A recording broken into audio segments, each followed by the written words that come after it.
I'm thinking of dodging the bullet by calling off my wedding to my control freak fiancée, because no matter how hard she tries, I don't think she'll ever actually change. My fiancée, 34F, and I, 32M, were dating for about 8 months before we decided to get engaged because things were going so well. I felt like she was my person, she felt the same, I did great with the kids, and we were both only getting older. We're supposed to get married in December, but I don't want to anymore. I moved in about a month ago to save money in the name of trying to pay off as much debt before the wedding as possible, so we can buy a house soon after. This is when everything changed, I feel, for the worse. She instantly wanted a joint bank account. I didn't want it because I felt it'd turn into a control situation, and it has. When I told her I didn't want to, she said, well, maybe we shouldn't get married then. She controls every bit of the money and everything else down to what I eat. I have to ask to spend $4 on medicine when I'm fighting a sinus infection. We aren't hurting for money. I make $75K after taxes. Backstory on my health. I have had ulcerative colitis since I was 20, and had my colon removed when I was 25. I literally have to eat more than I used to because I don't absorb everything like a normal person. She gets mad at how much I eat. I have to sneak food at work. I've tried to explain it to her and so has her mom, but she doesn't get it still. She tells me I have to work at least 70 hours a week Monday through Friday and what I can on Saturdays when we don't have the kids, so we have extra. We don't have any kids together. She has 3 kids from her previous marriage. I don't spend money on anything. I use my personal money so I have the amount of food I need. This was a fight to get what food I do have for work. Proper nutrition and rest, which if I want to sleep in, I get fussed, are super important due to my health. If I mistakenly take something that was for the kids, I get in big trouble. Even if it just cost $1. Or even if I don't take some leftovers to work that I try to leave for others so I'm not greedy, I get blamed for wasting food even though she didn't tell me to take it and has yelled at me for taking too much. So damn if I do, damned if I don't, right? She shows little to no affection. I work 12 hours on my short days, and around 15 on my long days. I only have 1 or 2 short days a week. I'd like to feel wanted and desired when I come home. But I feel nothing. I don't ever get a hug, kiss, or any kind of excitement when I get home after a long day. Some of the long days mean I don't see her for 2 or 3 days at a time. There's no sort of excitement, just what more can you do around the house?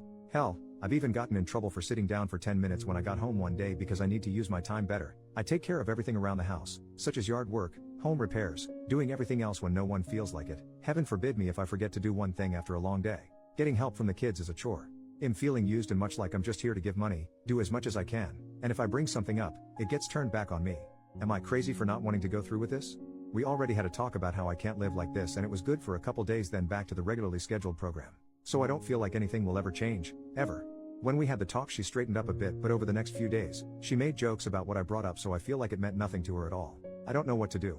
Update, 1 week later, I'm leaving my fiancé and starting over. We had an additional talk. And some of y'all stated that she will say what I want to hear and then it goes back to the same old crap, and you were 100% right. I've been playing the game and seeing her responses on things. She flips the responses to seemingly be different than they were when really she's just saying the same thing. For example, I explained that I was still hungry after dinner and she said word for word, I think you should just focus on not being hungry, then you won't want to eat. So I just grabbed a water and went about my business. Like, are you kidding me?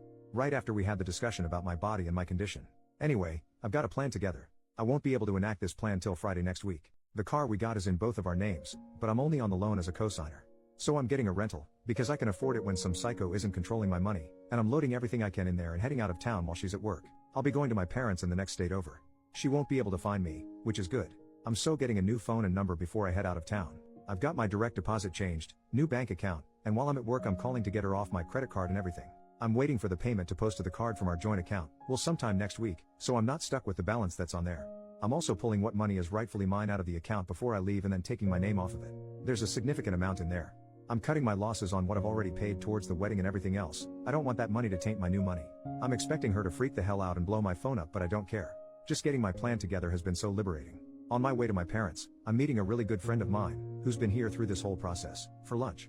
Then on to my parents. I haven't even told my parents yet, so they don't know. I've got all these crazy ideas of things I want to do and will finally be able to do once I'm out, and it feels so damn good. I can't wait. I don't know if I'm more anxious to get back to who I was, or more anxious about her reaction. Either way, I don't care. I have to go. Final update, 8 more days later, a few have already asked for updates, so here it goes. I am out, and free, and I feel great. I left early in the morning with as much stuff as I could. I went to the next town over and sat in the parking lot waiting for the rental place to open so she wouldn't have a chance of browsing around town before work and find me. Before I got the rental, I got all my money out as well. After getting the rental I went back to the house to get more stuff. She had I guess gotten the hint and locked me out of the house. But I got all my important and expensive stuff out, so that's good. I went back to the bank, and got a printout of all the transactions from the joint account, and I was immediately pissed off.